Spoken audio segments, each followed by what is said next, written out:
El hacendado Alejandro de la Vega gritó cuando vio a Mateo arrancarle la ropa a su esposa. Era la víspera de Navidad de 1790 y la casa grande de la Hacienda San Gabriel, en Córdoba, Veracruz, era testigo de una venganza que invertiría para siempre el orden de las cosas. El viento frío de diciembre entraba por las ventanas abiertas, trayendo el aroma de la dama de noche que tanto amaba a Isabel. «Ahora usted verá cómo se siente hacendado», dijo Mateo, sujetando a doña Sofía por el cabello mientras ella lloraba. «Va a ver a su mujer de la misma manera que yo vi a mi Isabel». 3 días antes, doña Sofía le había ordenado al hacendado que mandara a los capataces a violar a Isabel frente a los ojos de Mateo, obligándolo a mirar mientras 2 hombres lo sujetaban con cuerdas de henequén que le cortaron las muñecas hasta el hueso. «Por favor, Mateo», gritaba el hacendado, tratando de soltarse de la silla donde estaba atado. Ella no sabía lo que hacía. Fue un momento de locura. «Claro que sabía», dijo Mateo, empujando a doña Sofía sobre la mesa del comedor decorada para la cena de Navidad. «Sabía muy bien. Y ahora va a pagar por cada segundo del sufrimiento que causó». La mesa estaba puesta con la porcelana de Talavera que la familia usaba en las grandes ocasiones. Platos de plata con el escudo de la familia, copas de cristal importadas de España, velas de cera pura que costaban más que un esclavo. Todo lo que simbolizaba el poder de los de la Vega ahora sería testigo de su completa humillación. «Dios mío, ¿qué le han hecho?». Doña Sofía intentaba protegerse con manos temblorosas. «Alejandro, ayúdame, dile que se detenga». Pero el hacendado solo podía mirar, atado como un animal en el matadero. Igual que Mateo, fue obligado a mirar a Isabel 3 días antes. Las cuerdas que lo ataban eran las mismas que se usaban para amarrar a los esclavos rebeldes. ¿Creyó la señora que iba a olvidar? Mateo rasgó el vestido verde de seda española que había costado una fortuna. ¿Creyó que el negro no tiene sentimientos, no tiene dignidad, no tiene corazón? Cada palabra salía pausada, calculada, como quien saborea una venganza esperada durante 15 años de servidumbre silenciosa. 15 años tragando humillaciones, viendo injusticias, guardando cada afrenta en la memoria. «Isabel lloró de la misma manera que usted está llorando ahora», continuó Mateo, sus ojos reflejando la luz de las velas. «Pero nadie se detuvo cuando ella suplicó, nadie tuvo piedad de ella. En la sala contigua, el clavicordio permanecía abierto en la música que doña Sofía había tocado la víspera, una zarabanda española que ahora sonaba como una marcha fúnebre en la cabeza del hacendado. Las notas parecían resonar como el lamento de los muertos. «Yo siempre fui leal», gritaba Alejandro, con un sudor frío corriéndole por el rostro. «Siempre te traté bien, te di privilegios que ningún otro esclavo tenía». «Mentira». Mateo giró el rostro hacia él, mostrando las viejas cicatrices en su cuello. «Usted me usó como un látigo contra mi propia gente. Me hizo golpear a niños inocentes. Me obligó a azotar a una mujer embarazada hasta que perdió a su hijo. La verdad dolía más que las cuerdas que cortaban las muñecas del hacendado. Él sabía que había convertido a Mateo en un monstruo igual a él, forjado en la crueldad y templado en el sufrimiento. Y cuando su esposa quiso destruir a mi Isabel, Mateo volvió su atención a doña Sofía, que temblaba como una hoja en el viento. Usted obedeció sin dudar, sin cuestionar, sin pensar. El fuego de la chimenea crepitaba, iluminando las lágrimas que corrían por el rostro de la señora, las mismas lágrimas que Isabel había derramado 3 días antes, cuando imploró por una misericordia que nunca llegó. «Por favor», susurraba doña Sofía, con la voz ronca de tanto llorar, «tengo hijos pequeños, necesitan a su madre». Isabel también pudo haber tenido hijos, respondió Mateo, su voz cargada de un dolor ancestral. Pero usted acabó con esa posibilidad. No solo la mató a ella, sino a todos los hijos que pudimos haber tenido. En la mesa del comedor decorada para la Navidad, cada lágrima de doña Sofía devolvía la humillación que había quemado el alma de Mateo como un hierro al rojo vivo. Cada gemido resonaba las súplicas ignoradas de Isabel. La señora mandó a los capataces que le hicieran esto a mi mujer, repetía Mateo, con cada movimiento, su voz creciendo en intensidad. Dijo que era para que aprendiera cuál era su lugar. Ahora va a sentir en su propia piel lo que ordenó para Isabel. Las velas de la mesa parpadeaban con el viento frío que entraba por las ventanas, creando sombras danzantes en las paredes. Era como si los espíritus de los esclavos muertos hubieran venido a presenciar la venganza. Y cuando Mateo terminó, cuando la dignidad de la casa grande fue aplastada, igual que la dignidad del barracón había sido aplastada, le susurró al oído al hacendado: ahora saben lo que es ser propiedad de alguien, lo que es no tener derechos, no tener voz, no tener humanidad. La venganza apenas comenzaba, y esta era solo la primera noche de una cuenta que tardaría mucho en saldarse. Año 1790, Córdoba, Virreinato de la Nueva España. La hacienda San Gabriel se extendía por leguas en las tierras fértiles cerca del río Papaloapan, la mayor propiedad de caña de azúcar de la región, donde 300 esclavos africanos trabajaban bajo el mando implacable del hacendado Alejandro de la Vega, un hombre de 52 años, conocido por su obediencia ciega a su esposa y por sus métodos brutales de disciplina que hacían que su hacienda fuera temida en toda la provincia.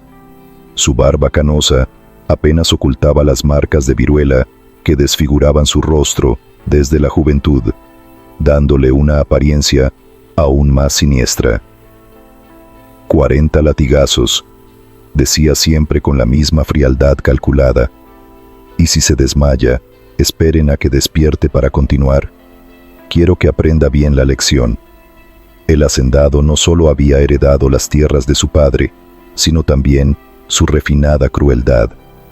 Creía que un esclavo solo obedecía por miedo, y se aseguraba de mantener ese miedo vivo a través de castigos ejemplares que resonaban por todo el barracón. Mateo, de 38 años, era el capataz principal desde hacía 15 años. Sus enormes manos conocían tanto el mango del látigo como el manejo de los trapiches. Alto, fuerte, con hombros anchos que cargaban no solo caña, sino también el peso de ser el brazo derecho del hacendado en todas sus crueldades. Tú eres diferente a los otros, Mateo, decía siempre el hacendado mientras fumaba su puro cubano. Tienes inteligencia, tienes fuerza, por eso confío en ti para mantener el orden. La cruel paradoja de la esclavitud, el esclavo que castigaba a otros esclavos, el hombre que tenía que elegir diariamente entre ser víctima o verdugo, sabiendo que cualquier vacilación podría costarle la vida. Casado con Isabel, una criada de la casa grande, Mateo había construido la peligrosa ilusión de que su lealtad y eficiencia los protegerían de los excesos de sus amos. Creía que, al ser demasiado útil para ser descartado, tendría alguna protección. Isabel, una mujer de piel clara como el café con leche y rasgos delicados que recordaban a una muñeca de porcelana, servía a la familia de la Vega desde que era una niña. Su cabello rizado siempre recogido en un moño perfecto, sus ojos almendrados sonreían incluso en los días más difíciles, como si guardaran un secreto de esperanza. Huérfana desde los 5 años, cuando sus padres murieron de fiebre amarilla, había sido criada en la casa grande como una hija adoptiva. Había aprendido a leer a escondidas, escuchando las lecciones de los hijos del hacendado, y hablaba con una educación que irritaba profundamente a doña Sofía. Pero siempre despertó los celos enfermizos e irracionales de doña Sofía. La señora veía en la belleza de la esclava una amenaza constante para su posición. Imaginaba que su marido la deseaba en secreto, que los invitados la elogiaban demasiado, que ella se creía superior a las otras esclavas por su apariencia y educación. «Esa negra se cree demasiado bonita», murmuraba doña Sofía a sus amigas durante las tertulias. «Se cree igual que nosotras. Un día le voy a enseñar cuál es su lugar de una vez por todas». La pareja vivía en una casa separada en el patio, un privilegio que pocos esclavos tenían en la hacienda. 2 habitaciones pequeñas pero limpias, con una ventana que daba a la huerta, pero que eran un palacio en comparación con los barracones superpoblados, donde decenas de personas dormían en el suelo de tierra, un privilegio que se convertiría en una maldición mortal cuando despertara definitivamente la envidia asesina de la casa grande. La rutina en la hacienda San Gabriel comenzaba a las 4 de la madrugada, cuando la campana de la capilla despertaba a todos los esclavos para otro día de trabajo agotador. Mateo se levantaba primero, encendía el candil de aceite y despertaba a Isabel con un beso cariñoso en la frente sudorosa. «Buenos días, mi amor», susurraba ella, estirando los brazos como una gata perezosa. «Buenos días, mi negra linda», respondía él, admirando por un momento a la mujer que era su única alegría en aquel infierno. Momentos preciosos de ternura que contrastaban dramáticamente con la brutalidad que les esperaba durante todo el día. Pequeños oasis de humanidad en un desierto de crueldad. Doña Sofía, una mujer de 29 años con el cabello rubio siempre peinado en elaborados moños, era hija de ricos hacendados de Puebla. Había traído al matrimonio no solo una generosa dote, sino también una crueldad refinada que se manifestaba especialmente contra las esclavas más hermosas, como si quisiera destruir cualquier belleza que pudiera eclipsar la suya. Alejandro llamaba siempre a su marido con una voz melosa que ocultaba veneno. «Necesito hablar sobre la disciplina de las esclavas. Últimamente andan muy atrevidas». Y el hacendado obedecía sin cuestionar, como un perro bien adiestrado. El poder de doña Sofía sobre su marido era absoluto e inexplicable. Una palabra de ella se convertía en una orden inmediata. Un capricho se transformaba en una ley incuestionable. Una mirada de descontento bastaba para sentenciar a alguien a muerte. «Esa Isabel anda muy atrevida», decía a veces, sin motivo aparente. «Te mira demasiado cuando sirve el café. Creo que está olvidando su lugar». Mentiras que sembraba cuidadosamente para justificar futuras crueldades que ya planeaba en su mente perturbada. Los esclavos de San Gabriel sabían por experiencia propia que doña Sofía era más peligrosa que el propio hacendado. Él golpeaba por disciplina, siguiendo una lógica retorcida pero predecible. Ella torturaba por puro placer, sin lógica ni límite. «Cuidado con la señora», se advertían unos a otros en susurros cautelosos. «Sonríe cuando golpea, le gusta ver sangre, es el diablo con faldas». En el gran barracón, donde vivían hacinados los demás esclavos, las historias se repetían todas las noches como letanías de sufrimiento. Niños golpeados hasta desmayarse, mujeres violadas por los capataces, hombres marcados con hierro candente por crímenes inexistentes. «Un día esto va a cambiar», susurraba siempre alguien en la oscuridad de la madrugada. «¿Cuándo?», preguntaba otro, con la voz llena de desesperación. «Cuando Dios quiera», respondía invariablemente el más viejo, «o cuando ya no podamos aguantar más». Pero Dios parecía sordo a los gritos que salían de la hacienda todas las noches. Joaquín, un niño de 14 años, con los ojos aún llenos de esperanza, dejó caer una gamella de madera. El hacendado ordenó 50 latigazos como castigo ejemplar. Joaquín no resistió los primeros 20. Fue enterrado en una fosa común, sin sacerdote, sin oración, sin nombre, en la tosca cruz de madera. Era solo un niño, dijo una voz baja en el barracón esa noche. Mateo guardó ese pesado silencio como un cuchillo afilado en su corazón. María de los Dolores, una esclava de 16 años con el vientre redondo de un embarazo avanzado, quedó embarazada de uno de los capataces. Doña Sofía ordenó que trabajara en el cañaveral hasta la hora del parto, cargando haces de caña bajo el sol abrasador. La niña murió al pie de una caña junto con su hijo, la sangre mezclada con la tierra roja.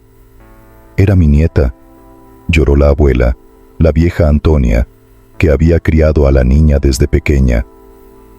Otro silencio cargado de dolor que Mateo guardó como munición para el futuro. Pedro el Cojo, un hombre de 40 años que había perdido una pierna en un trapiche años antes, se rompió el brazo que le quedaba al caer de una escalera. Doña Sofía le prohibió que dejara de trabajar, obligándolo a cargar caña con el brazo roto colgando. Un cojo sirve para algo, decía ella, riendo como una hiena. Si no, es solo peso muerto.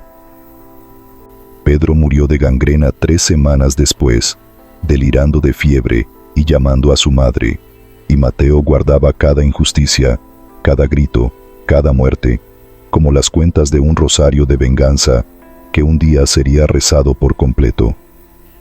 ¿Por qué no haces nada?, le preguntó Isabel una vez, después de ver a un niño ser golpeado hasta sangrar. Tú tienes poder aquí, te escuchan. ¿Qué poder?, respondió él con una amargura que le dolía en la garganta. Yo también soy un esclavo con un látigo en la mano, pero un esclavo al fin y al cabo. Pero confían en ti, confían en usarme, corrigió Mateo, su voz cargada de autodesprecio. El día que me vuelva contra ellos, me convertiré en cebo como los demás. No me hago ilusiones. Isabel no insistió en ese momento, pero plantó una semilla que germinaría lentamente, como una planta venenosa. Un día tendrás que elegir, dijo ella, con voz suave pero profética, entre ser de ellos o ser de los nuestros, entre ser verdugo o ser hombre. Las palabras resonaron en la cabeza de Mateo durante semanas, como una campana que repica en el viento. No sabían que solo faltaban 3 semanas para la Navidad de 1790, 3 semanas que cambiarían para siempre, no solo sus vidas, sino la historia entera de la región. 21 de diciembre de 1790, una mañana de martes que amaneció con un mal presagio, Isabel se despertó con un mal presentimiento que le pesaba en el pecho como una piedra. El cielo estaba cargado de nubes oscuras que anunciaban tormenta, y el viento frío traía olor a lluvia y a desgracia. «Buenos días, señora», saludó Isabel al entrar al comedor, tratando de ocultar la inquietud que la carcomía por dentro. Doña Sofía ni siquiera respondió al saludo. Hojeaba una gaceta de España con aire aburrido y superior, como si la presencia de la esclava fuera una ofensa personal. El hacendado leía las noticias de la capital, fumando un puro cubano, ajeno a la tensión que flotaba en el aire. «Sirve el café», ordenó secamente, sin levantar la vista de la gaceta. Isabel tomó la cafetera de plata labrada, trajo las tazas de porcelana con delicados dibujos y comenzó a servir con el cuidado de siempre. El mantel de encaje español, importado directamente de Cádiz por una fortuna, cubría la mesa de caoba como un sudario blanco.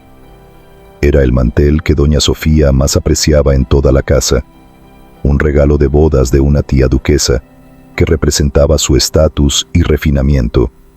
Valía más que la vida de 10 esclavos. «Cuidado», advirtió doña Sofía sin levantar la vista de la gaceta, pero con una frialdad cortante en la voz. «Ese mantel vale más que tú y toda tu descendencia junta». «Sí, señora», murmuró Isabel, sintiendo que sus manos temblaban imperceptiblemente. El hacendado extendió su mano derecha para tomar el azucarero de cristal. Isabel se movió con gracia para facilitar el acceso, como lo había hecho miles de veces antes. Pero esta vez el codo del hacendado, en una fatal fracción de segundo, rozó el costado de la cafetera. El café caliente se derramó sobre el mantel como sangre en una batalla, manchando el inmaculado encaje blanco con un líquido oscuro que parecía profanar algo sagrado. Un silencio mortal se apoderó de la sala. Doña Sofía levantó lentamente los ojos de la gaceta, como una serpiente venenosa preparándose para el ataque final. Sus ojos azules brillaron con una luz peligrosa que Isabel conocía bien. «¿Qué has hecho, desgraciada?», preguntó con una voz peligrosamente baja, cada palabra destilando veneno puro. «Fue sin querer, señora». Isabel intentaba desesperadamente limpiar la mancha con su delantal, sus manos temblando visiblemente. El hacendado rozó la cafetera sin querer. «Mentirosa descarada». Doña Sofía se levantó de un salto, derribando la silla. «Lo derramaste a propósito». «Siempre supe que eras una esclava rebelde». «No, señora, por la Virgen de Guadalupe, le juro que no». Isabel se arrodilló en el suelo frío, las lágrimas comenzando a correr. «Por favor, créame, yo nunca haría eso». El hacendado observaba la escena sin decir una sola palabra. Sabía perfectamente que la culpa había sido exclusivamente suya, pero jamás contradeciría a su esposa, especialmente cuando estaba en ese estado de furia que conocía bien. «Alejandro». Doña Sofía se volvió hacia su marido, con los ojos brillando de una malicia enfermiza. «Esta negra ha andado muy atrevida desde hace tiempo. Necesita aprender cuál es su lugar de una vez por todas, o va a contaminar a las demás». Era un error minúsculo, un accidente sin importancia, pero doña Sofía vio en él la oportunidad perfecta que había esperado durante meses. La oportunidad de destruir definitivamente a la esclava que tanto la incomodaba con su belleza y educación. «¿Qué castigo quieres que ordene, mi flor?», preguntó el hacendado, sabiendo ya que no le gustaría la respuesta. Las palabras que salieron de la boca de doña Sofía le helarían la sangre a cualquiera con un mínimo de humanidad en el alma. «Manda a los capataces que le hagan lo mismo que tú me haces a mí en la cama», dijo con una sonrisa cruel que desfiguraba su hermoso rostro, delante de su marido, para que aprenda de una vez que la mujer de un esclavo no tiene derecho a nada, ni siquiera a su propio cuerpo. Isabel sintió que el suelo se abría bajo sus pies. Sabía exactamente lo que la señora estaba ordenando, y el horror de la situación la golpeó como un rayo en un cielo despejado. «Por favor, señora», imploró de rodillas, con las manos juntas como en una oración. «Tengo marido, soy una mujer casada ante Dios, tengo honor». «Un esclavo no se casa», la interrumpió doña Sofía con una crueldad refinada. «Un esclavo se junta como los animales en el pasto, y un animal no tiene derechos, no tiene honor, no tiene nada. Es solo carne para usar». El hacendado obedeció sin cuestionar, como siempre hacía cuando su esposa daba órdenes. 20 años de matrimonio lo habían convertido en una marioneta en sus manos. «Llama a Mateo», ordenó a los criados que esperaban en la cocina, y a los capataces, Juan el Malo y Pedro Látigo. «Diles que es urgente». Isabel intentó levantarse para correr, pero 2 esclavos domésticos la sujetaron por los brazos. La orden de la señora era ley absoluta, incluso cuando contradecía todos los instintos humanos. Mateo llegó corriendo por el patio, pensando que era alguna emergencia en el cañaveral o un problema con las máquinas.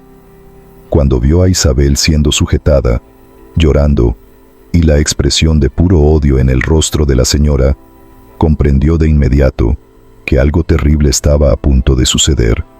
«¿Qué ha pasado?», preguntó, respirando con dificultad, con el corazón ya acelerado. «Tu mujer le ha faltado el respeto a esta casa y a esta familia», declaró el hacendado con voz solemne, como si fuera un juez. «Derramó café a propósito en el mantel de bodas de mi esposa, un acto de rebeldía que no puede quedar impune». «Fue sin querer, hacendado», defendió Mateo desesperadamente. «Isabel nunca haría algo así. Es obediente, siempre ha sido una buena esclava». «No fue sin querer», interrumpió doña Sofía, con la voz cortante como una navaja. «Fue una falta de respeto calculada, y la falta de respeto debe ser castigada en la misma medida, para que sirva de ejemplo».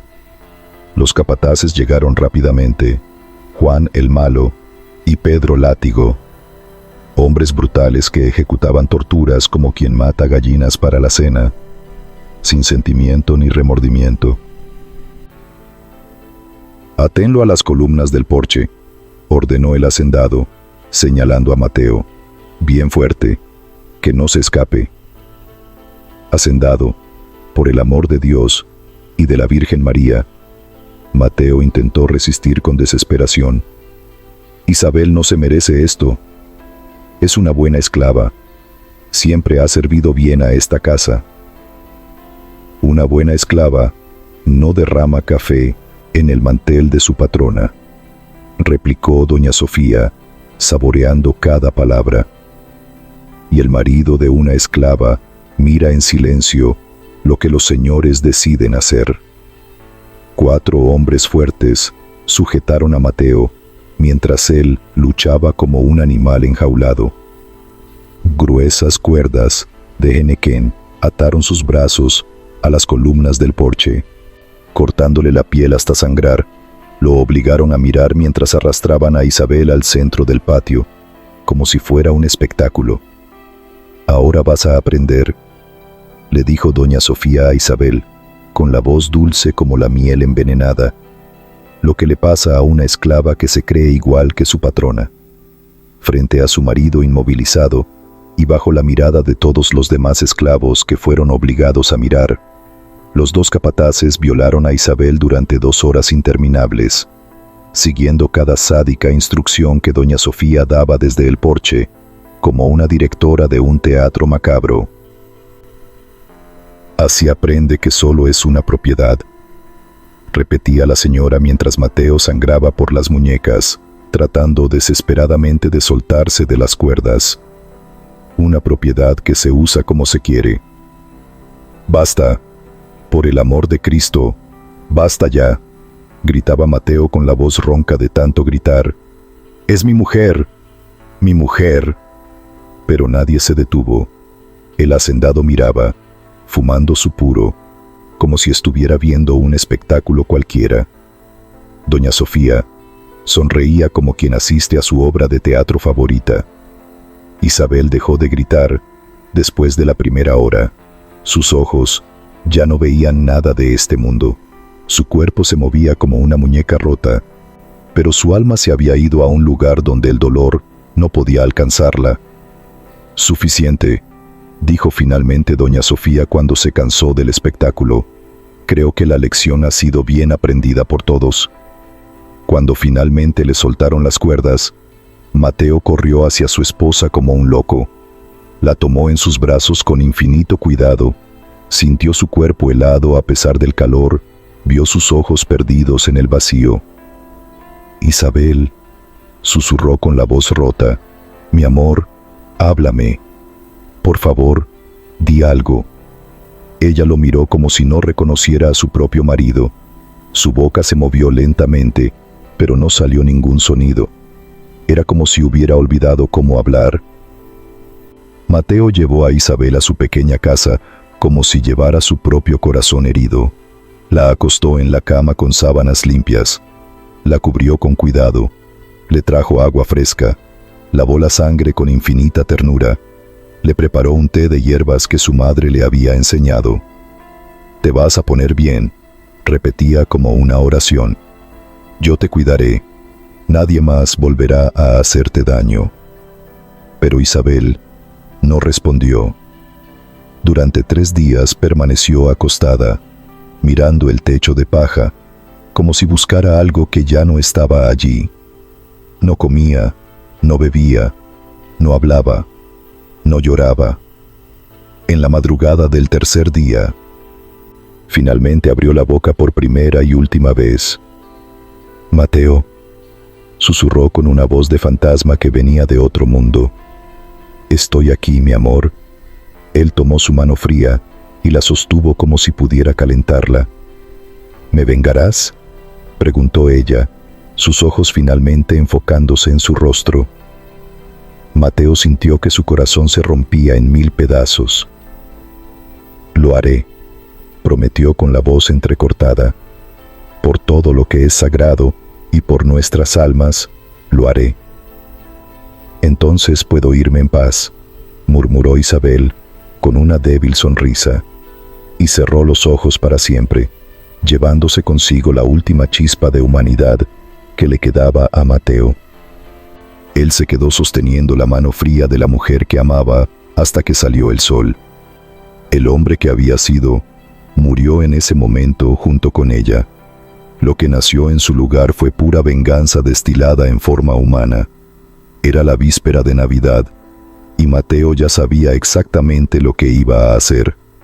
24 de diciembre de 1790, la víspera de una Navidad que sería recordada por generaciones. Mateo se despertó incluso antes de que sonara la campana de la capilla, como si un reloj interno de venganza lo hubiera despertado. La casa vacía aún guardaba el dulce olor de Isabel, mezclado con el aroma de las flores que ella cultivaba en la ventana.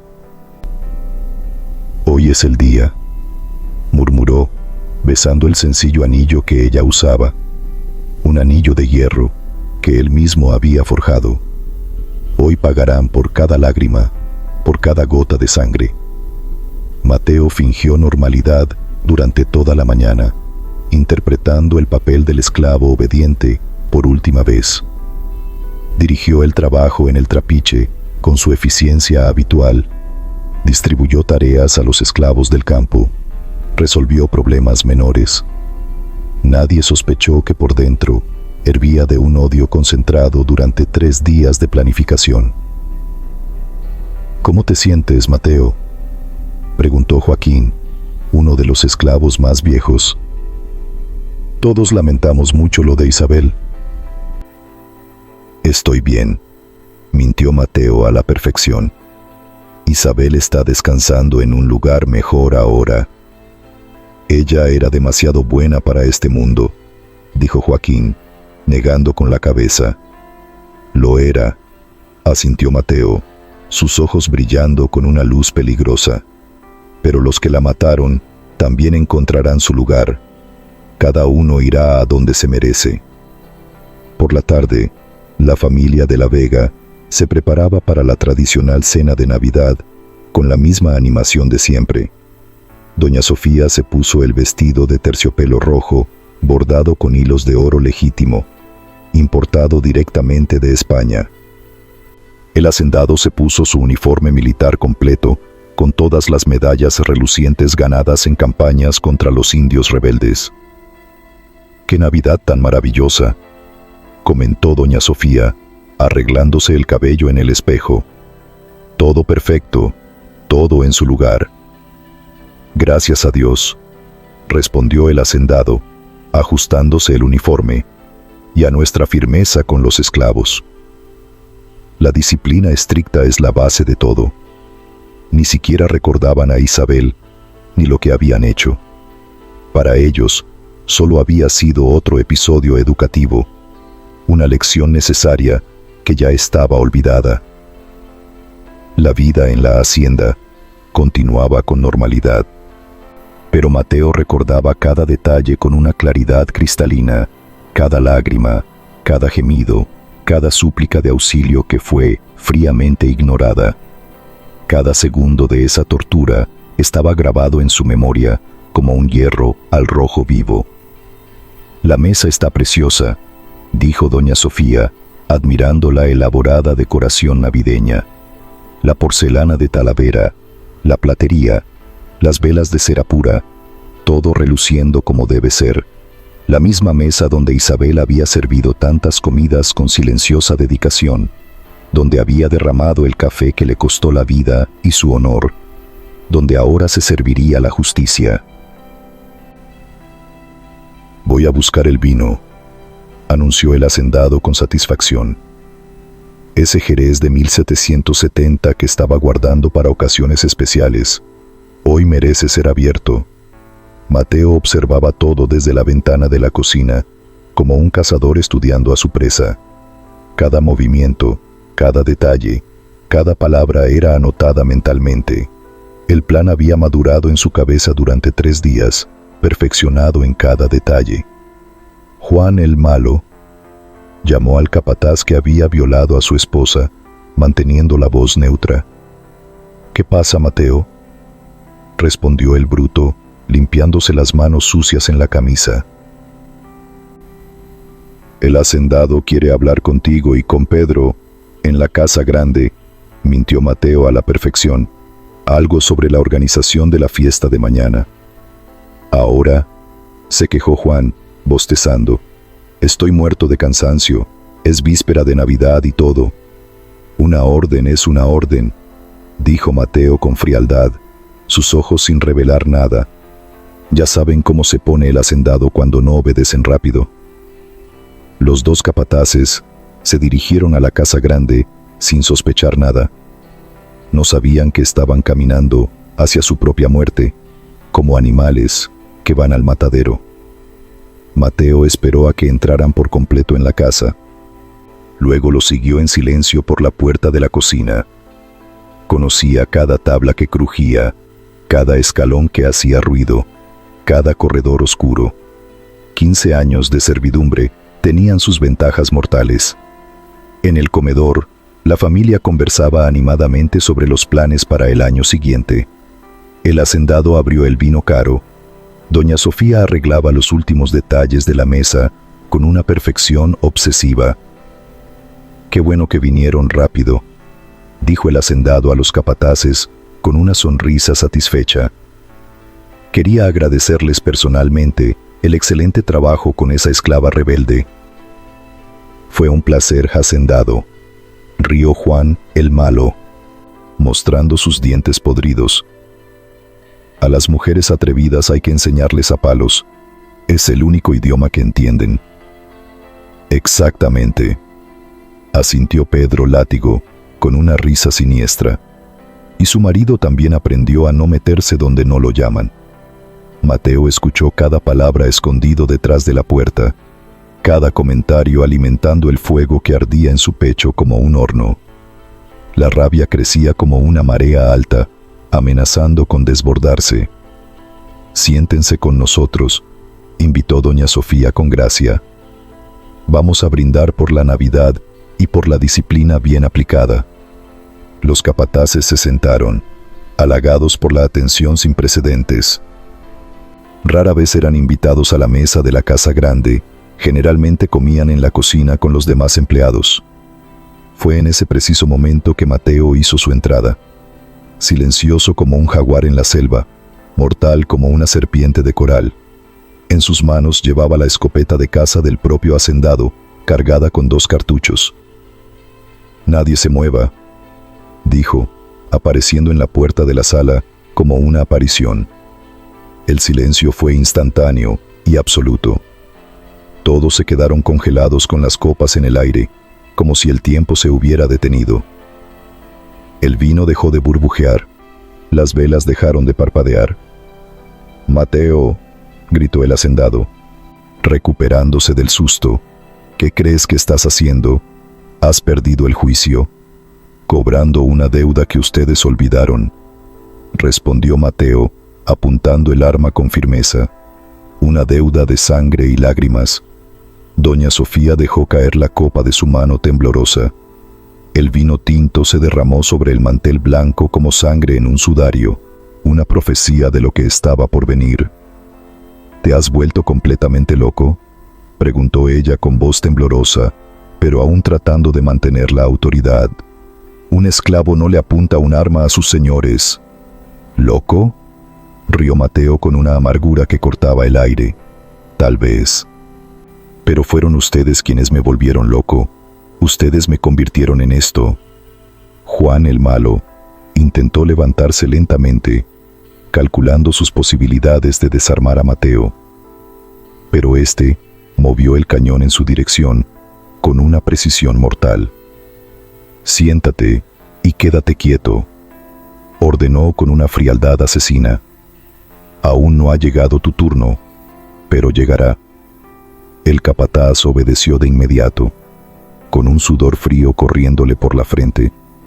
Mateo obligó al hacendado a atarse él mismo a la silla de la cabecera de la mesa, la misma silla desde donde presidía las comidas familiares, donde tomaba todas las decisiones sobre la vida y la muerte de los esclavos.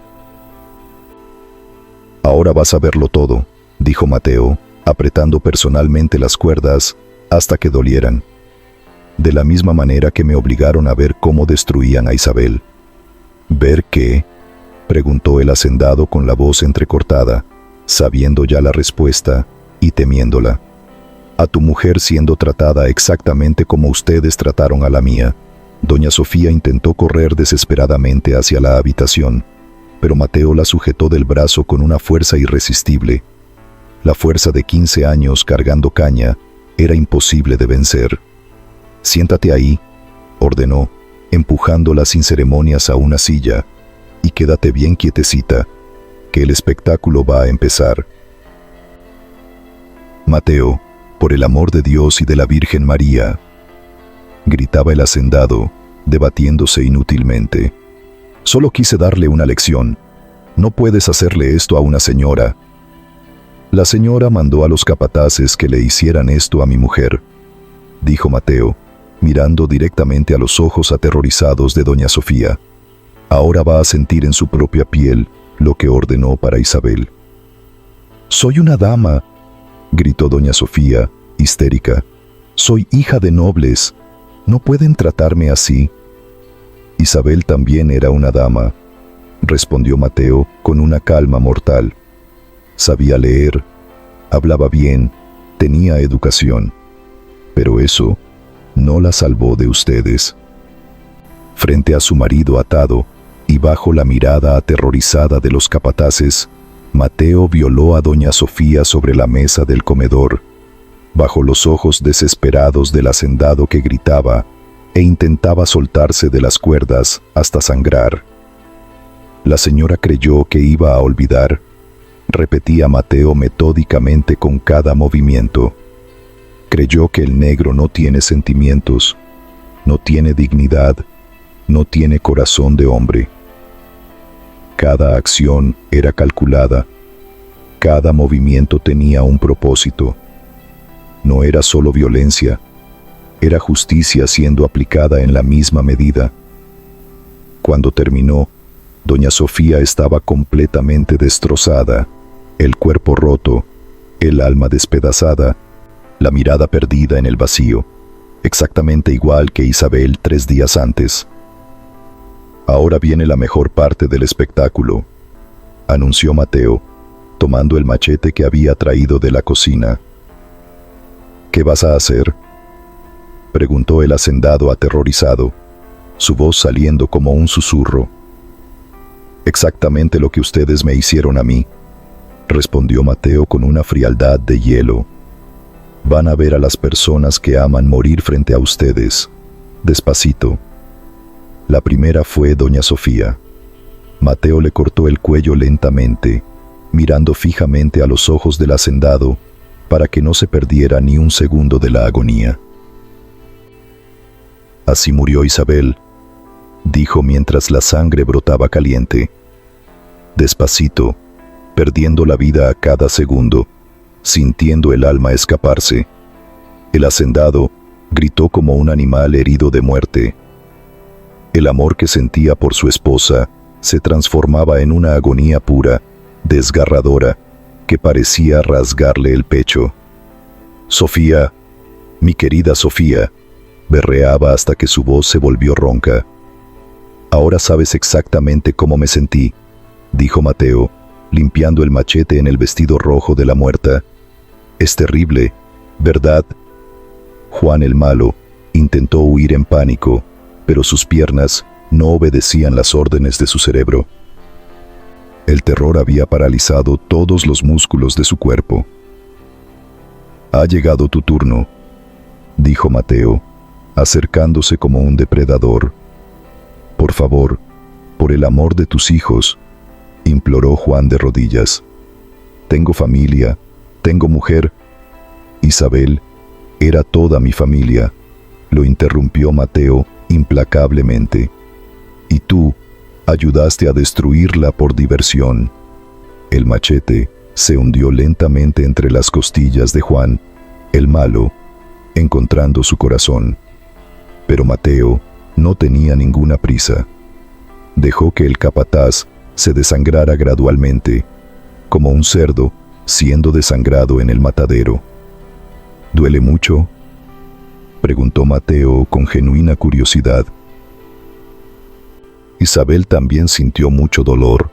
Durante 2 horas sintió dolor. Pedro, látigo, intentaba desesperadamente arrastrarse hacia la puerta, dejando un rastro de orina por el suelo. Pero Mateo le pisó la espalda con fuerza. Tranquilo, no tan rápido, dijo, casi conversando. Tu juicio aún no ha terminado. El machete cortó metódicamente los tendones de las piernas de Pedro, luego los de sus brazos. El hombre se convirtió lentamente en un montón de carne sangrante, incapaz de moverse. Ahora no volverás a huir de nadie nunca más, dijo Mateo con satisfacción, igual que Isabel no pudo huir de ustedes. El hacendado lo veía todo sin poder hacer absolutamente nada. Igual que Mateo, había sido obligado a ver la destrucción sistemática de Isabel. ¿Por qué no me matas de una vez?, preguntó Alejandro con la voz completamente ronca. Porque aún no he terminado, respondió Mateo metódicamente. Todavía tienes que sentir todo el sufrimiento que me causaste, hasta el último gramo. Pedro Látigo tardó exactamente 15 minutos en morir. Mateo se aseguró de que fuera lento, doloroso, consciente. Listo, dijo finalmente, limpiándose las manos ensangrentadas en un paño limpio. Ahora solo faltas tú para completar el conjunto. El hacendado estaba completamente destrozado psicológicamente. Su esposa muerta, sus capataces muertos, la casa convertida en un matadero sangriento. ¿Me vas a matar también?, preguntó sin más esperanza. No, dijo Mateo, soltando las cuerdas con calma. Vas a vivir el resto de tu vida con esto en tu conciencia. Igual que yo, habría tenido que vivir si no me hubiera vengado. ¿Cómo voy a poder vivir con esto?, lloró el hacendado como un niño. De la misma manera que tú pensabas que yo iba a vivir sin Isabel, respondió Mateo con una lógica implacable, y salió de la casa grande sin ninguna prisa, como si solo estuviera terminando otro día de trabajo. Pasó junto a la pequeña tumba donde Isabel estaba enterrada bajo el aguacatero. Se arrodilló sobre la tierra aún fresca. Está hecho, mi amor, susurró, tocando la tierra. La cuenta está saldada. Ahora puedes descansar en paz. Mateo desapareció en la impenetrable oscuridad de la selva que rodeaba la hacienda como un manto protector. Se llevó solo la ropa que llevaba puesta, el anillo de Isabel en el bolsillo y la certeza absoluta de que había hecho la justicia que las leyes de los hombres blancos nunca harían. Detrás de él dejó un rastro de sangre y terror que cambiaría para siempre la historia de la región y la relación entre amos y esclavos en Veracruz. El hacendado Alejandro permaneció sentado entre los cuerpos en descomposición hasta que el sol salió por completo. Mirando fijamente la sangre seca que manchaba la porcelana de Talavera, el vestido rojo de su esposa que se había convertido en un sudario, los ojos sin vida que lo acusaban en silencio. Sofía, murmuraba incesantemente, tocando el rostro frío de la mujer. Mi querida Sofía, perdona lo que hicimos. Cuando los otros esclavos encontraron la carnicería en la clara mañana de Navidad, nadie lloró por los muertos, solo hubo un silencio pesado y respetuoso, mezclado con un alivio que no se atrevían a demostrar abiertamente. Mateo hizo lo que todos nosotros queríamos hacer, susurró María Conga, la esclava más vieja del barracón. No solo vengó a Isabel, dijo otro esclavo con admiración contenida, nos vengó a todos nosotros, a todos los que murieron, a todos los que sufrieron. Ahora saben que ellos también pueden morir, completó un tercero, que también sangran como la gente común. El hacendado nunca denunció el crimen a las autoridades del virreinato. ¿Cómo explicar que un esclavo había violado y asesinado a su esposa frente a él? ¿Cómo admitir públicamente que había perdido por completo el control de su propia hacienda? La vergüenza social era infinitamente mayor que la sed de venganza. ¿Qué sucedió aquí exactamente?, preguntó el corregidor de Córdoba, que vino a investigar los insistentes rumores de violencia. Bandidos, mintió el hacendado, evitando mirar al hombre a los ojos. Unos salteadores irrumpieron en la casa en la víspera de Navidad, mataron a mi esposa y huyeron. ¿Y el esclavo Mateo?, insistió el corregidor, consultando sus notas. ¿Dónde está ahora? Huyó durante toda la confusión, respondió Alejandro, sin poder mantener la mirada fija. Debió asustarse y corrió hacia el monte. Pero la historia real se extendió como un incendio incontrolable por los barracones de toda la región. Los esclavos tienen sus propias y sofisticadas redes de comunicación que funcionan mejor que cualquier gaceta. Y la verdad siempre encuentra un camino para viajar. ¿Han oído hablar de Mateo el de Córdoba?, se preguntaban unos a otros discretamente en los mercados. ¿El que hizo justicia por su propia mano?, respondían con los ojos brillantes. Ese mismo demostró que hasta un esclavo tiene un límite, y cuando se cruza el límite, la leyenda crecía exponencialmente con cada narración. En algunas versiones, Mateo había matado a 10 capataces brutales. En otras, había incendiado toda la casa grande con la familia dentro. En versiones más elaboradas, los santos africanos habían bajado para ayudarlo en su venganza.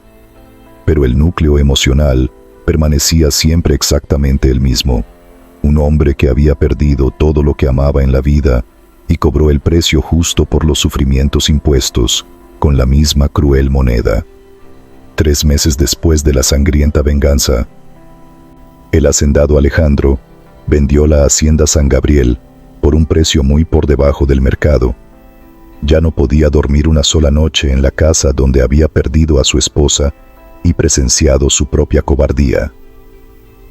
Me voy a la capital definitivamente, anunció a los esclavos reunidos en el patio. Serán vendidos a otros señores de la región. Nadie pareció sorprendido por la decisión.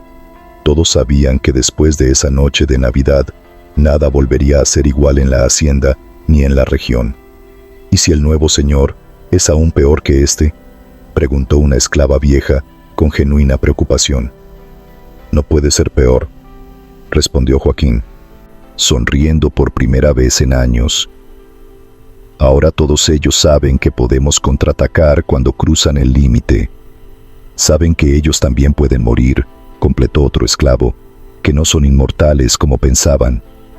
Durante décadas enteras, en las haciendas esparcidas por todo el virreinato, cada vez que una señora ordenaba abusos excesivos contra las esclavas, los cautivos susurraban entre sí: «Cuidado con Mateo el de Córdoba». El nombre se convirtió en un poderoso símbolo de que hasta el esclavo más obediente y sumiso tenía un límite humano.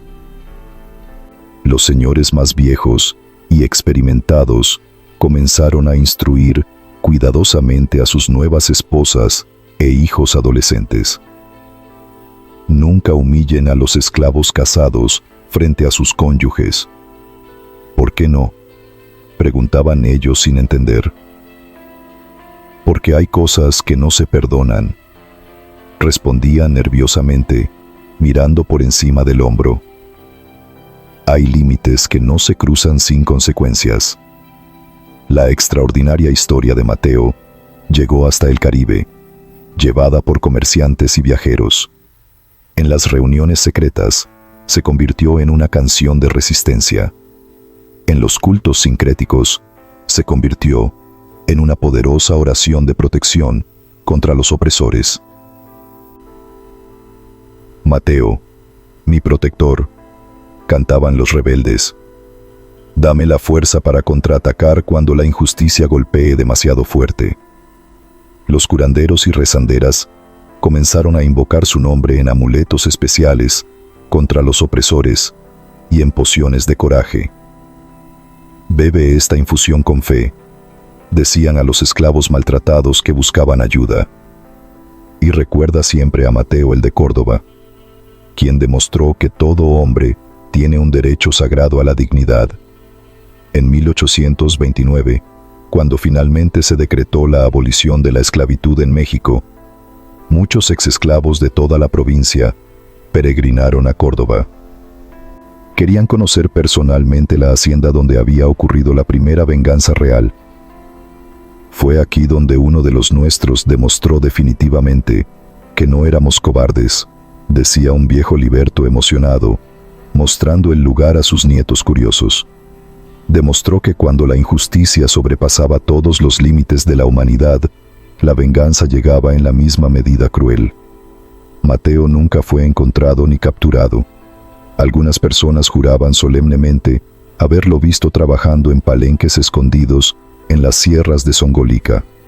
Otras contaban que se había convertido en un respetado curandero en pueblos remotos del interior de Oaxaca. La verdad es que Mateo se transformó en algo mucho más grande que un hombre común. Se convirtió en un símbolo, en una leyenda viva, en una esperanza concreta de justicia. Él todavía anda por ahí, decían los esclavos cuando se enfrentaban a situaciones imposibles. Y si la injusticia pasa del límite humano, él vuelve a cobrar. Isabel fue enterrada bajo el aguacatero centenario, donde le gustaba sentarse en las tardes calurosas, pero después de la venganza de su marido, ese árbol se convirtió en un lugar sagrado de peregrinación. Las esclavas embarazadas venían a pedir protección divina para sus hijos. Los hombres casados pedían fuerza espiritual para defender a sus familias. Santa Isabel, mujer santa, rezaban con devoción. Protege a mi familia de la crueldad de los malos señores. El aguacatero creció mucho más que todos los demás árboles de la región. Sus frutos eran los más grandes y dulces que alguien había probado jamás. Como si la bondad pura de Isabel aún alimentara la tierra con amor. La historia de Mateo e Isabel nunca murió ni fue olvidada. Se transmitió cuidadosamente de generación en generación. Los padres se la contaban a sus hijos. Los abuelos se la susurraban a sus nietos en las noches de luna llena. Recuerden siempre, terminaban invariablemente las historias: todo hombre tiene un derecho sagrado a la dignidad. Y cuando ese derecho es violado, siempre hay un precio que pagar. Desde aquella sangrienta víspera de Navidad de 1790, ningún señor de esclavos durmió completamente en paz en Veracruz, porque sabían que en algún lugar, en la profunda oscuridad de la selva, caminaba un hombre que había aprendido que algunas injusticias solo se resuelven con sangre y venganza, y que el nombre de ese hombre era Mateo, el capataz de Córdoba, que humilló a la señora en la víspera de Navidad.